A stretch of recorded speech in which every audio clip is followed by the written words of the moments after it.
وزیر اطلاعات پنجاب اسما بخاری نے کہا کہ سیلاب متاثرہ علاقوں کا ابتدائی سروے مکمل کر لیا گیا۔ سیلاب سے 47 لاکھ سے زائد افراد اور 4094 دیہات متاثر ہوئے۔ مکمل تباہ ہونے والے گھر کے لیے 10 لاکھ اور جزوی گرنے والے گھر کے لیے 5 لاکھ روپے دیں گے۔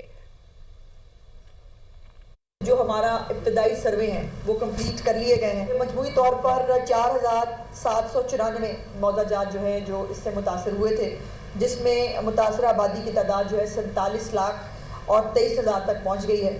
جو بھی کاشتکاروں کا نقصان ہوا ہے 20,000 پر ایکڑ ہر ایک کسان کو جو ہے وہ گورنمنٹ آف پنجاب معاوضے کی شکل میں ادا کرے گی۔ اس کے ساتھ جو مکمل گھر، اگر پکا گھر کسی کا مکمل گرا ہے تو اس کو 10 لاکھ روپیہ جو ہے وہ معاوضہ ادا کیا جائے گا۔ اس کے ساتھ ساتھ جزوی طور پر جو گھر گرا ہے اس کو 5 لاکھ روپے کا معاوضہ ادا کیا جائے گا۔ یہ تمام جو اس وقت معاوضہ اور یہ ریلیف پیکج جو چیف منسٹر صاحب نے اناؤنس کیا ہے، یہ سب گورنمنٹ آف پنجاب کی اپنے پیسے ہیں، نہ کوئی بیرونی مدد مانگی گئی ہے، نہ بیرونی امداد کا ہمیں انتظار ہے۔ سیلابی سیاست بھی ہو رہی ہے اور سیلابی سیاست جو لوگ کر رہے ہیں ان کے لیے میں صرف جو ہے وہ دعا کی امید کر سکتی ہوں۔ کیا حال ہے، مطلب سندھ کا کیا حال ہے، کراچی کا کیا حال ہے، تم ہی بتلاؤ کہ ہم بتلائیں کیا۔